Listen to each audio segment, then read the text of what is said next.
From the book of Psalms. Our text comes from the book of Psalms, 27th chapter, verses 13 and 14, which in the King James Version reads as follows: I had fainted unless I had believed to see the goodness of the Lord in the land of the living. Wait on the Lord, be of good courage, and he shall strengthen thine heart. Wait, I say, on the Lord. Let me repeat that.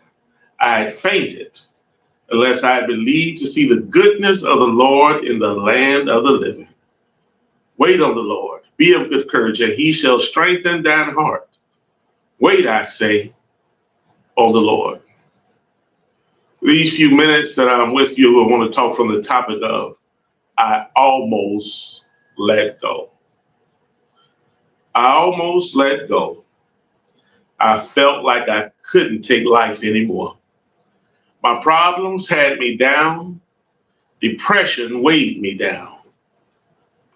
I almost gave up. I was right at the edge of a breakthrough, but couldn't see it. The devil really had me. I almost let go. My brothers and sisters, there was a time in my life where I was having buzzard luck. For those not familiar with buzzard luck, let me tell you what it is. I can't kill nothing and won't nothing die. That's buzzard luck. I was, as they say in the blues, down on my luck. Things seemed to go great to everyone outside.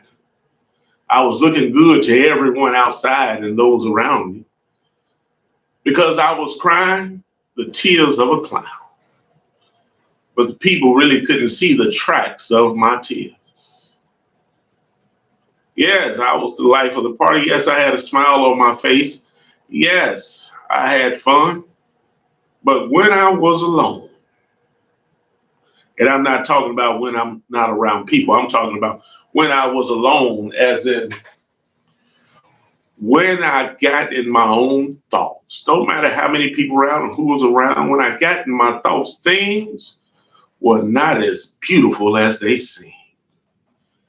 And then one day, just sitting and thinking, I don't mind, is the devil's playground, as he got into my mind, and I began to get depressed. From out of nowhere, all of everything in my life was coming at me, and I began to get depressed, and I began to think about depression, and I started to be weighed down mentally, and I was researching depression and the things that's going on, and I'm trying to find a way to make things better. I'm trying to find ways to change my situation, and nothing was coming through for me. Nothing was happening. Like I said, I was having buzzard luck. I couldn't kill nothing and wouldn't nothing die. I contemplated going down the street. I lived a block and a half from a hospital. Contemplated going down there and talking to someone about counseling, but the thoughts in my head would convince me that that's not the thing to do, because if I went down there for counseling, they might admit me into a psych ward somewhere because I was having depression. So I didn't talk to anybody. I went all day long, didn't talk to anybody about what was going on. Just sat in front of my computer looking at this and that and researching this and that and trying to make change in my life. And nothing was changing. And as times went on through the day, I began to get more and more depressed because I was not finding a way out. I was not finding a way out of the hole I was in. I was not finding light in my dark tunnel. Oh, yes, I started to get depressed. By nightfall, I was so depressed that late that night, I began to take a walk. I was known for late night walks. And it was okay in the area I lived in, wasn't too bad. I began to walk that night. And in my depression, I put on some depressive music. I played a song by Albert King, Walking the Back Streets Alone. And I played that song over and over, and I got more and more depressed. And as I walked up and down the street for I don't know how long it was, and just thinking about what was going on, I got more and more depressed, and the thought of suicide came into my mind. I almost let go. I walked and I contemplated how. Yes, I thought about it. Things wasn't going good in my life, and nobody understood what was going on in my life. And when I talked to people, they told me, "Oh, just pray," or they, if I did talk to anybody about something, they say, "I'm praying for you." But prayer wasn't helping me get out of my depression, and I almost let go. I posted on social media about what I was going through that night, and some people laughed about it and joked about it. I guess that was their way of encouragement. One person later told me they were trying to make me laugh. Well, when a person is going through severe depression and is about to let go, laughter is not the thing they need at the moment. They need resolution. They need a tow line to pull them up out of that depression, that mud hole they're in. I almost let go.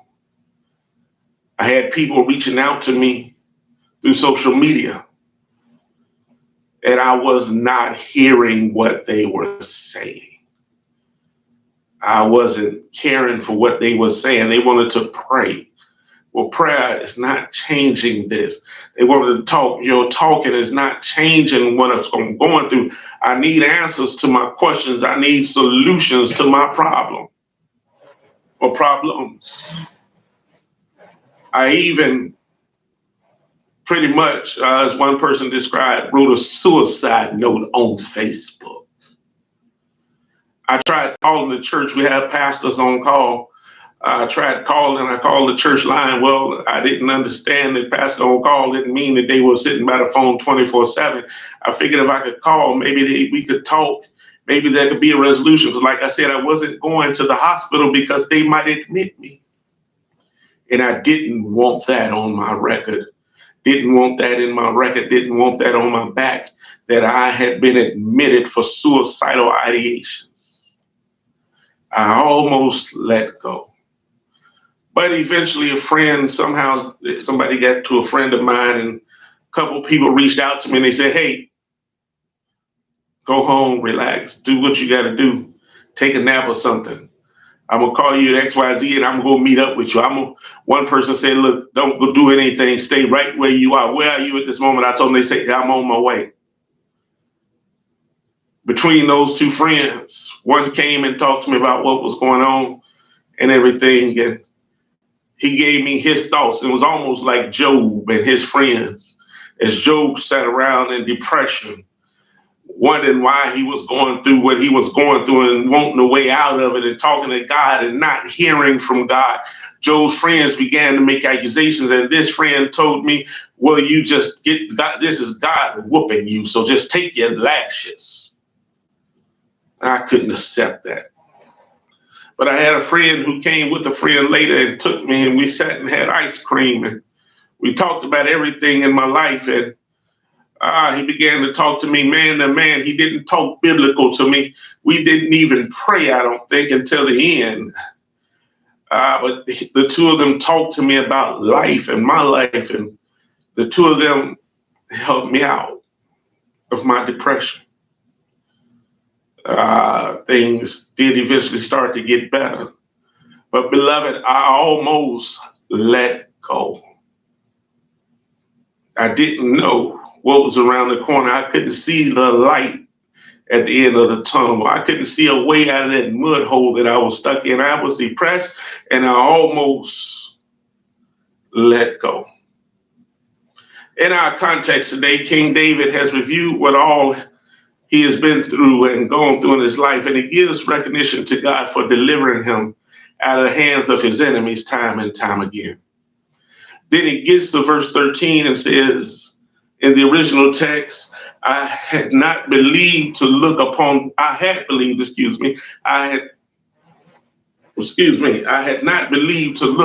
goodness of the Lord in the land of the living. Y'all know what that type of language means. Y'all know what it means when people talk like that, saying, if so-and-so didn't happen. He says, if I had not believed to look upon the goodness of the Lord in the land of the living, if I had not believed. For that reason, translators, because it leaves a little Just little ambiguity, a little vagueness. So the translators, when they translated it, added the statement, I had fainted. They said, I had fainted unless I had believed. The 13th verse of this, of this 27th Psalm, David pretty much is saying, I almost let go, but I believed that a change was going to come, and I believed that it would come on this side of eternity. I came to let somebody know that's going through hard times, that's having hardships, that's having trouble, that's in depression, that's in mental anguish, somebody that's having buzzard luck, can't kill nothing and won't nothing die. Hold on. Change will come on this side of eternity. To know that one will outlive their troubles is just as fulfilling to the mind as the knowledge of heavenly hopes to the soul. There's nothing wrong with pie in the sky, y'all, but we got to let people know there's pie in the sky, but they can have pie before they reach the sky. Things can and will get better for them here on the earth. There is a way out. Help people. If you can help them out, help them out. Give them a word of encouragement. Don't laugh at them. Don't talk about them behind their back. Prayer helps. Go pray for them if you want to, but sometimes prayer ain't what people want. Prayer ain't what people feel like they need.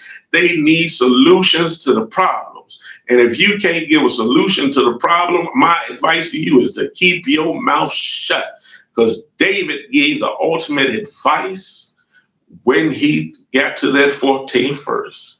In the original text, it says, wait on the Lord, be strong, and let thy heart take courage. Yea, wait thou for the Lord. Don't do nothing to yourself.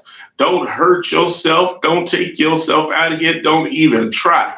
Tear the letter up, throw the letter away. Don't even think it. Just wait for the Lord. Keep pressing, keep pushing. Hold on. If you can't press and push, just hold on to what you got. Change has got to come. Everything changes. Nothing remains the same. But oh, yes, I come to tell somebody that's going through it, I almost let go. I began this message quoting the lyrics of I Almost Let Go by Kurt Carter, but I omitted some of the lyrics. Let me now give you that song with the lyrics. The song says, I almost let go. I felt like I couldn't take life anymore. My problems had me bound. Depression weighed me down, but God held me close. I know you don't feel like he's holding you, but he is. So I wouldn't let go. God's mercy kept me, so I wouldn't let go. I almost gave up. I was right on the edge of a breakthrough, but I couldn't see it. The devil really had me, but Jesus came and grabbed me, and he held me close so I wouldn't let go. God's mercy kept me, so I wouldn't let go. So I'm here today because God kept me. I'm alive today only because of his grace. Oh, he kept me. God kept me. He kept me so I wouldn't let go. He kept me so I wouldn't let go. I stopped by to tell somebody that in the 12th chapter of 2 Corinthians, God said, my grace is sufficient for you, for my power is made perfect in weakness. And Paul's response to that was, therefore I will boast all the more gladly about my weaknesses, so that Christ's power may rest on me. Yeah, you're going through. Yeah, you don't feel like you can do it. You don't feel like you can make it. Chug-a-lug-a, choo-choo. Do like that train and keep pushing. Just say, I think I can, and keep pushing up that hill the best you can. And I promise you, grace and mercy, which follow you all the days of your life, will push you up the hill. God's leading you will pull you up that hill. Just don't let go. Hold on. Don't let go. Keep pushing, keep praying, hold tight, find help. Don't stop looking for solutions to the problem. Don't stop looking for resolutions to your revolutions. Don't be afraid to go get counseling. Don't be afraid to go to someone and ask for help. Don't be afraid of those who are naysayers and those who might mock you to scorn. Don't give up Don't let go. There is help out there for you. Somebody's been through what you've been through. That somebody understands what you're going through, and they can and will help you. Now, before I go, let me give you a story about two friends who met in school. There were two boys, Willie and John, who met one day on the school ground. From that day, Willie and John forged together a good friendship. Willie went to church all the time, and he invited John to go to church with him. Willie and John got saved together in church. Willie and John matriculated through school together. Willie and John had became best friends. Well, when it came down to high school graduation, Willie, because he was a straight A student all 4 years, became the valedictorian. And when Willie got up there to give his speech, Willie pulled out a folded up piece of paper. And they say, this message is for everybody here, but I really want to say thank you to my best friend, John.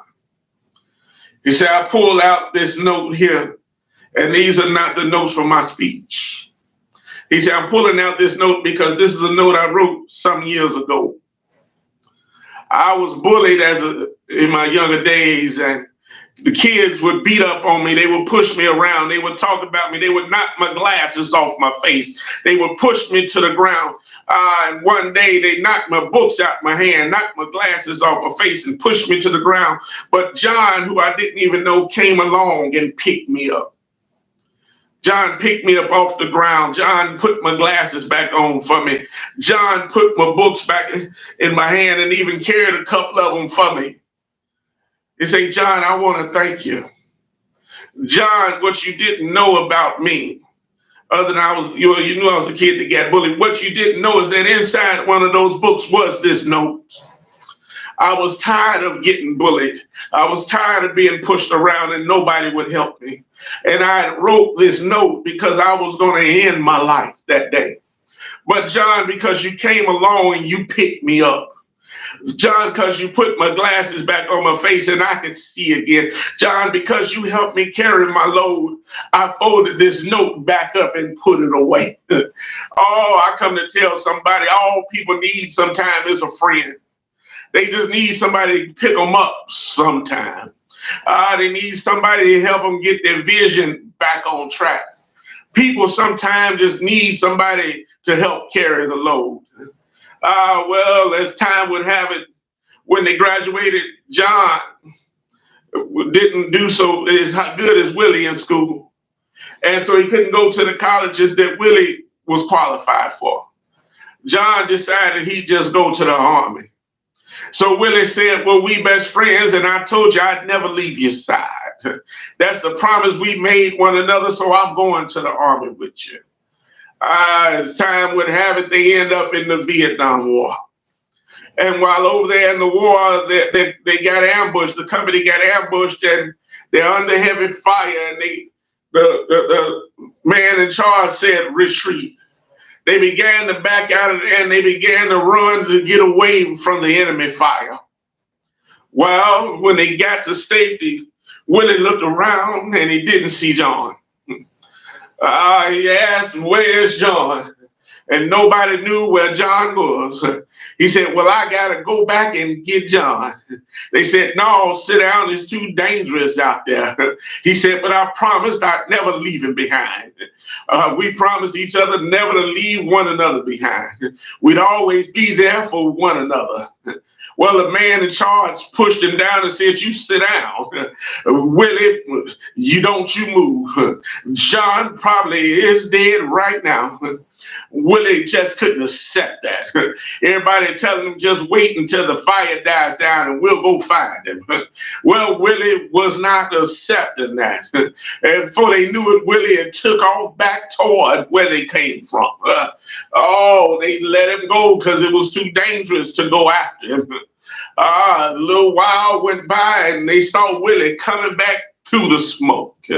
Willie had ran through the smoke, the fire, and he found John. And he came back with John over his shoulders. And he laid John down on the ground. The man in charge said, see, Willie, I told you it wasn't worth going back for. You risked your life, for this man is dead. Well, Willie told the man in charge, he said, sir, when I got there, John was still alive. Why was John still alive? Because he knew what I told him. He knew the promise that I gave him. The promise was that I'd never leave him behind. And he promised me the same. When I got there, he was still alive. And he said, Willie, I held on. I held out because I knew you was coming back for me. My word to you is that Jesus said, I'll never leave you nor forsake you. Let me tell you, Jesus will help you. Let him help you. Let the Lord help you. David said, I would have fainted had I not believed to see the salvation of the Lord in the land of the living. Hold on. You will see the salvation of the Lord in the land of the living. I can testify that myself as I pat on my own chest, because I almost let go. I almost let go. And I'm standing here about 10 years later. I don't